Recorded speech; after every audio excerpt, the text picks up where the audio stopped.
Here I am to worship, here I am to bow down, here I am to say that you're my God.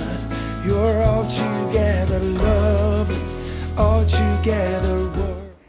7월 10일 토요일 아침입니다. 오늘도 말씀과 기도로 거룩한 믿음으로 살아가시는 귀한 하루 되시길 바랍니다.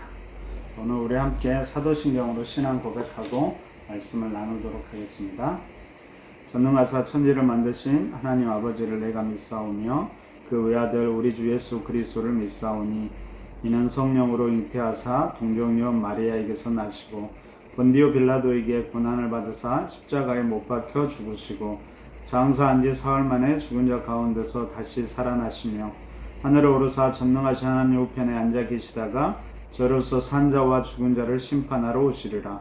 성령을 믿사오며 거룩한 공예와 성도가 서로 교통하는 것과 죄를 사하여 주시는 것과 몸이 다시 사는 것과 영원히 사는 것을 믿사옵나이다. 아멘. 하나님 말씀은 출애굽기 37장 1절부터 16절까지입니다. 저희가 봉독해 드리도록 하겠습니다.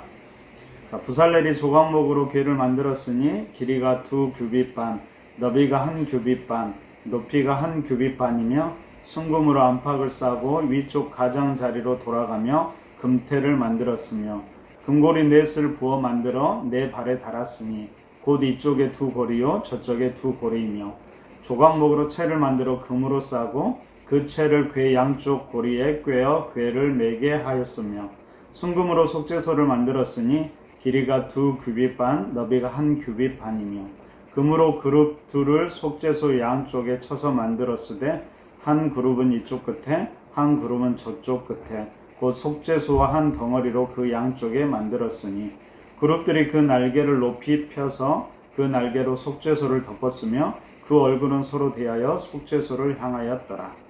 그가 또 조각목으로 상을 만들었으니 길이가 2규빗, 너비가 1규빗, 높이가 1규빗 반이며 순금으로 싸고 위쪽 가장자리로 돌아가며 금태를 둘렀으며 그 주위에 손바닥 너비는 만한 턱을 만들고 그 턱 주위에 금으로 태를 만들고 상을 위하여 금고리 넷을 부어 만들어 네 발 위, 네 모퉁이에 달았으니 그 고리가 턱 곁에 있어서 상을 매는 채를 꿰게 하였으며 또 조각목으로 상맬 채를 만들어 금으로 쌌으며 상 위의 기구 곧 대접과 숟가락과 잔과 따르는 병을 순금으로 만들었더라. 아멘. 오늘 본문은 언약궤 그리고 속죄소 그리고 떡상을 만드는 이야기입니다. 어제 본문이 성막의 외관을 만드는 것이라면 오늘 본문은 내부의 모습을 채워가는 것입니다. 먼저 1절부터 9절까지 보면 지성소에 있는 물건들을 만드는 이야기인데요. 바로 언약궤와 언약궤를 옮길 때 사용하는 물건들을 만드는 이야기입니다. 근데 이곳을 보면 모든 재료는 순금을 사용하는 것을 알 수가 있습니다. 우스갯소리 하나 해드리면 저희 막내 누님의 이름이 순금입니다. 근데 동네에서 가장 친한 친구가 있었는데요. 그 친구 이름은 맹금이었습니다. 그래서 사람들이 가끔 그렇게 놀리곤 했죠. 순금이 더 좋을까? 아니면 맹금이 좋을까? 늘 그렇게 놀리는데도 두 사람은 그냥 친한 친구로 지내더라고요. 어찌됐든 지성소에 있는 물건들은 여러분 순금으로 만들었는데요. 바로 그 순금은 순결함과 거룩함 그리고 변함없는 신실함을 상징합니다. 바로 이러한 것들이 하나님의 속성이죠. 바로 이런 속성이 가진 특징이 있는데 그것은 바로 접촉하는 것들을 특별히 접촉하는 것들 중에서 거룩하지 않은 것들은 소멸시켜 버린다는 것입니다. 왜냐하면 하나님의 속성이 가장 지극히 거룩함이 있기 때문입니다. 근데 문제는 뭘까요? 바로 그 하나님께서 이스라엘 백성들과 동행해야 하는 것이죠. 그러면 어떻게 해야 할까요? 하나님이 두 가지 장치를 해주십니다.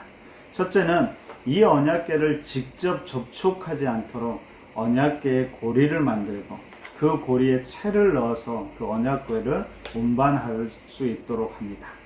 두 번째는 바로 언약궤의 뚜껑을 만들었는데 단순하게 뚜껑의 기능만이 아니라 바로 여기에 속죄의 기능을 하게 만듭니다. 바로 이것을 속죄소라고 말합니다. 자, 언약궤 덮개 양쪽에 천사 모양의 형상을 만들었는데 그 천사가 날개를 펴고 바로 언약궤 뚜껑을 덮고 있습니다. 이때 그 천사들을 그룹이라고 말하고요.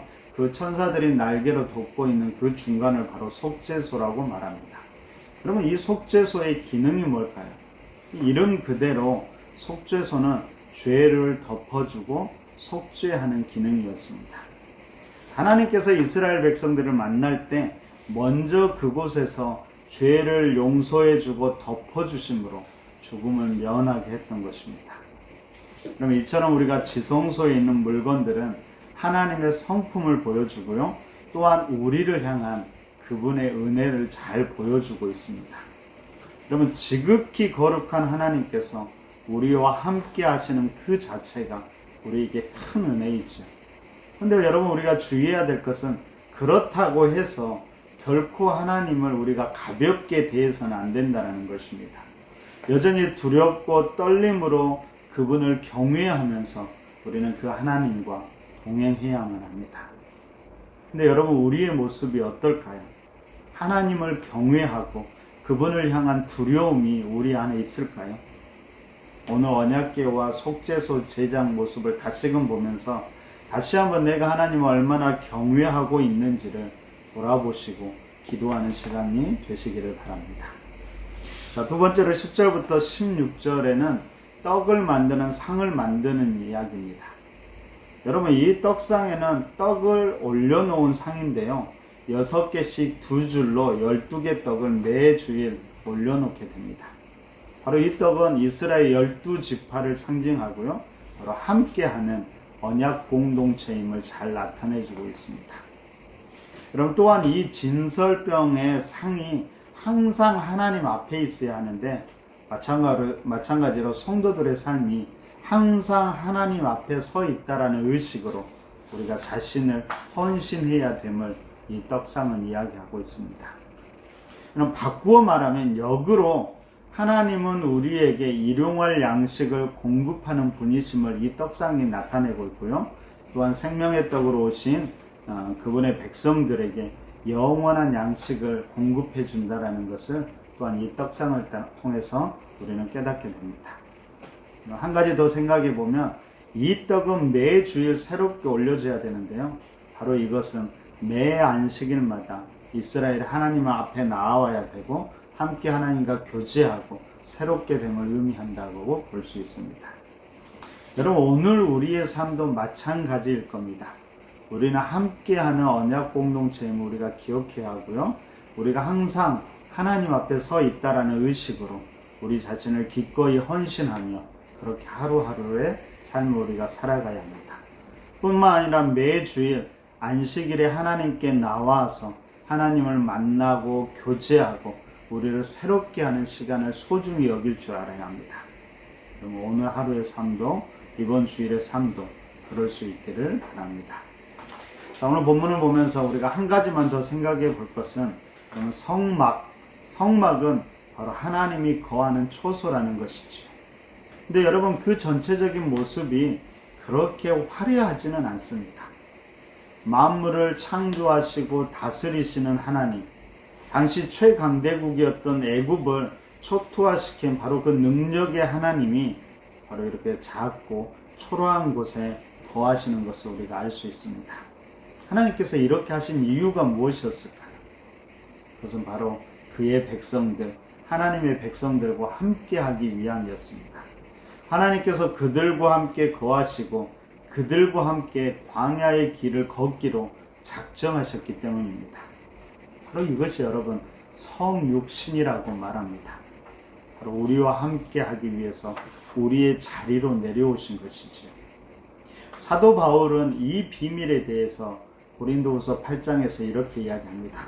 9절입니다. 우리 주 예수 그리스도의 은혜를 너희가 알거니와 부요하신 이로써 너희를 위하여 가난하게 되심은 그의 가난하심으로 말미암아 너희를 부요하게 하려 하십니다. 무슨 말이에요? 전능하시고 위대하신 하나님께서 우리의 자리까지 내려오신 것은 바로 그렇게 가난해지신 것은 우리를 부요하게, 여러 가지 영적인 것들로 충만하게 하기 위함이라는 것입니다. 그럼 이것이 하나님의 방법이고요. 하나님의 사랑의 방법이었습니다. 그리고 또한 우리들 또한 하나님은 이렇게 성육신적으로 살아가기를 바라고 계십니다. 그럼 우리 푸른나무 교회가 7월과 8월은 선교라는 주제로 지키고 살아가기로 결단합니다. 그럼 선교의 핵심이 바로 이 성육신적인 삶이라고 말할 수 있겠죠. 이것은 내가 상대방의 자리까지 내려가는 거고요. 나의 풍성함을 통해서 상대방의 가난함을 다시 풍성케 하는 것을 말하고 있습니다. 바로 이 성육신적인 삶이 세상을 향한 그리고 우리 이웃을 향한 우리의 삶이 되기를 소망합니다. 그럼 오늘 말씀을 정리합니다. 오늘 우리의 삶이 우리만의 삶이 아님을 우리는 기억해야 합니다. 하나님과 관계된 삶이고요. 그리고 공동체와 이웃과 세상과 관계된 삶입니다. 그러면 이 관계 속에서 우리가 어떻게 살아가야 할지를 깊이 고민할 수 있었으면 좋겠습니다. 먼저 하나님과의 관계에서는 그분이 모든 상황 가운데 함께함을 꼭 기억하셔야 합니다. 그리고 그 안에서 하나님을 경외하되 그리고 일상에서 매주일 그분을 만나기를 기뻐했으면 좋겠습니다. 그리고 공동체를 향해서는 우리가 함께하는 언약 공동체임을 꼭 기억해야 합니다. 나 혼자만이 아니라 함께하는 언약 공동체입니다. 그리고 세상과 이웃과의 관계에서는 우리가 성육신적인 삶을 살도록 노력해야 할 것입니다. 그들의 자리로 내어가서 그들의 모습으로 그들을 사랑하고 그들을 섬기고 그리고 우리가 가진 믿음의 풍성함으로 그들 또한 풍성함을 누리게 할 수 있었으면 좋겠습니다. 오늘 하루가 우리의 삶이 이러한 거룩한 발걸음이 되기를 간절히 바랍니다. 함께 기도했으면 좋겠습니다. 오늘 주신 말씀을 기억하며 하나님과 어떤 관계를 맺어야 될지, 공동체와 어떤 관계를 맺어야 될지, 그리고 우리 이웃과 세상과 어떤 관계를 맺어야 될지 기도하시면 좋겠습니다. 특별히 코로나가 점점 심각해지고 있습니다. 이번 주일까지는 예배가 정상적으로 드려지고요. 다음 주일부터는 아마 온라인 예배로 전환되지 않을까 생각됩니다. 특별히 예배 담당자들, 예배를 위해서 수고하시는 모든 분들을 위해서 기도해 주시고요.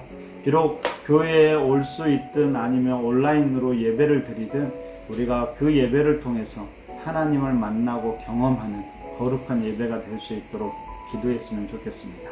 그리고 우리 푸른나무교회 성도들이 이 예배, 하나님 만나는 시간을 아주 소중히 여길 수 있도록 하트로 여기지 않도록 서로를 위해서도 기도해 주시기 바랍니다. 그리고 여전히 이 땅을 위해서 그리고 세상 속에서 여러 가지 질병으로 코로나로 힘들어하는 사람들을 생각하면서도 기도해 주시기 바랍니다. 이런 기도 제목을 가지고 함께 기도하도록 하겠습니다. 기도합니다.